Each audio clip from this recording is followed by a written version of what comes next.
Today, I want to share a story with you. It's about an ordinary woman, someone who could easily be your neighbor, your aunt, or even you. And through her choices, we discover a lesson that speaks to every single one of us. Long ago, there lived a woman named Lila. She was known among her neighbors as a hardworking person. Every morning, you'd see her sweeping her courtyard, tending to her small garden, and cooking meals over a clay stove. She was a caring mother to her children, a devoted wife, and she often lent a hand when someone needed help. But like many of us, Lila carried a weakness inside her heart, a shadow that followed her around. She was kind, yes, but she was also quick to envy. When her neighbor bought a new sari, Lila sighed and thought, why not me? When her cousin's son passed an exam, she frowned and whispered, why not my child? It wasn't that she was cruel. It was just that jealousy often crept into her thoughts before gratitude could take its place. Her little house stood at the edge of the village, surrounded by mud walls and flowering plants. Life was simple there.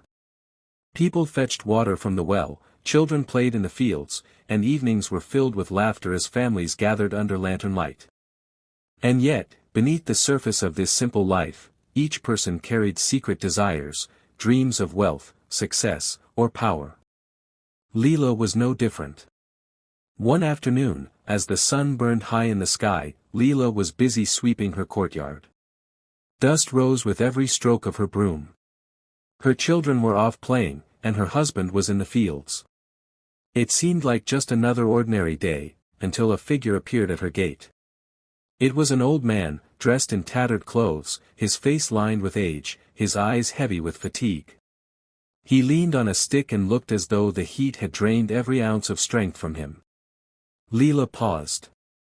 Without a second thought, she hurried inside, filled a brass cup with cool water, and brought it to him. The man drank slowly, his hands trembling as he held the cup. When he finished, he let out a deep sigh of relief. Then, he looked at her with a strange smile and asked, "Do you know who I am?" Lila blinked, puzzled. "No, sir," she replied gently. His voice dropped low, almost like a whisper carried by the wind. "I am Yamrich, the keeper of time, the one who takes life when its moment has come." Her heart skipped a beat. The broom slipped from her hand. For a moment, she thought he was joking. But the seriousness in his eyes told her otherwise. Fear gripped her chest. "I have come today for you," he said. "Your time has ended." Lila's body shook. She could barely breathe. But then, to her astonishment, the old man's face softened. He said, "Your kindness has touched me. You gave me water without hesitation, without questions. Because of this, I will grant you a rare chance. Here, take this."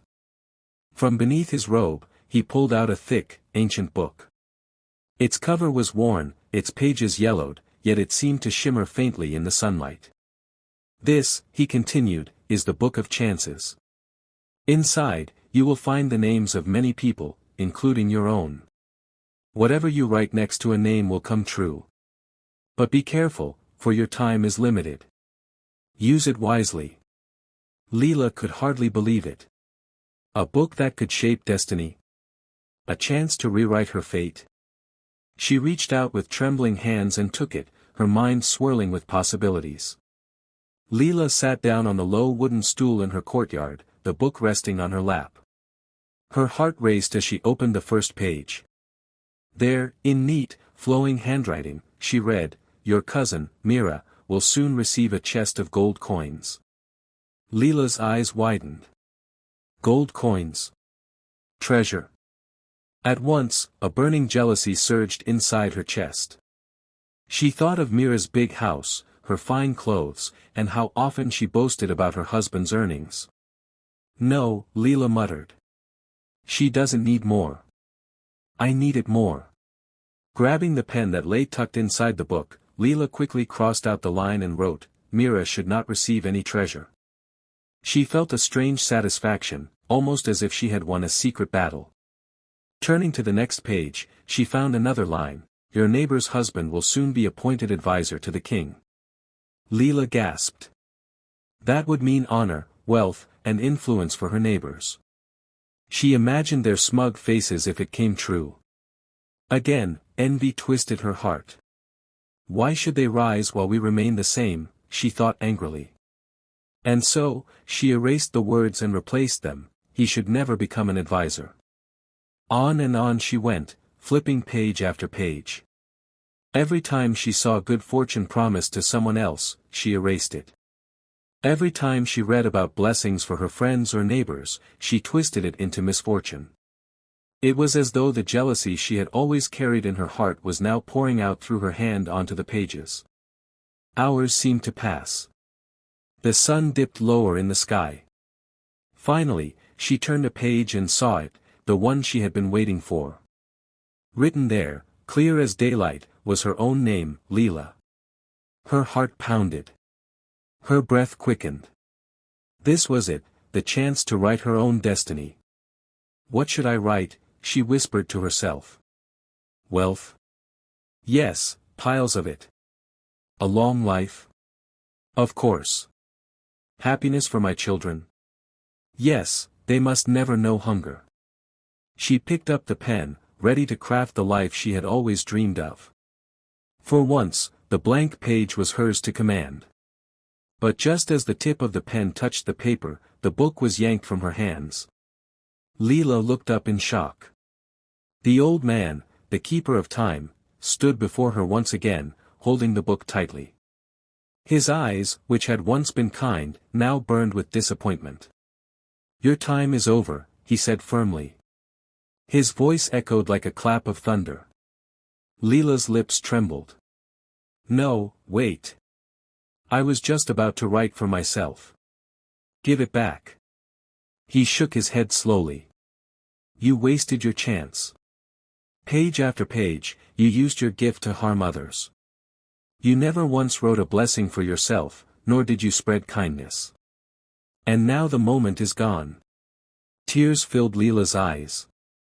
She fell to her knees, begging, pleading. Please, just one more minute. One more chance. But the old man's face remained stern.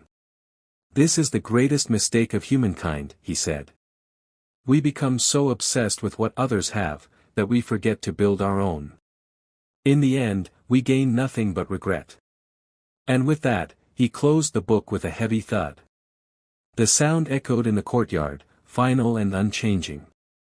Lila's cries grew weaker as the air around her seemed to grow still.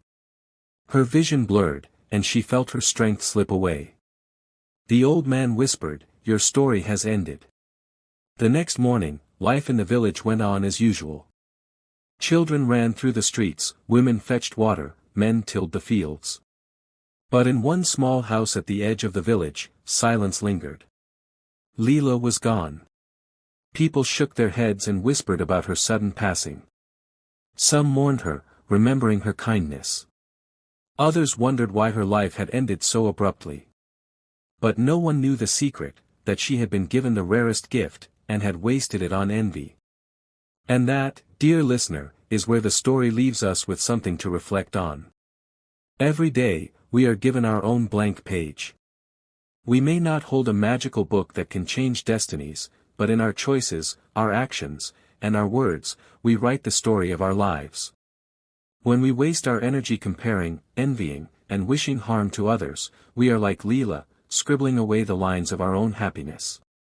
And by the time we realize it, the page is already gone. But when we choose differently, when we fill our page with kindness, gratitude, and a focus on our own growth, we create a life that is meaningful, one that inspires others and leaves us with peace. So pause for a moment and ask yourself, what will you write on your page today? Will you waste it on jealousy, or will you use it to build something good for yourself and those around you? The choice is always yours. Every morning, when we open our eyes, life hands us something precious, a brand new page. It's blank, untouched, waiting for us to decide what story will be written on it. Some people fill their page with dreams, kindness, hard work, and courage. Others, sadly, waste it by scribbling down jealousy, bitterness, or negativity. And the truth is, once a page is filled, you can't go back and rewrite it. If this story touched your heart, take a moment to reflect. And if you'd like, share in the comments one word that describes what you want to write on your blank page today. Moral of the story: life gives us chances every single day. Don't waste them worrying about others' blessings. Focus on your own growth, your own happiness, and your own journey. True humanity isn't about destroying others, it's about creating a better version of ourselves.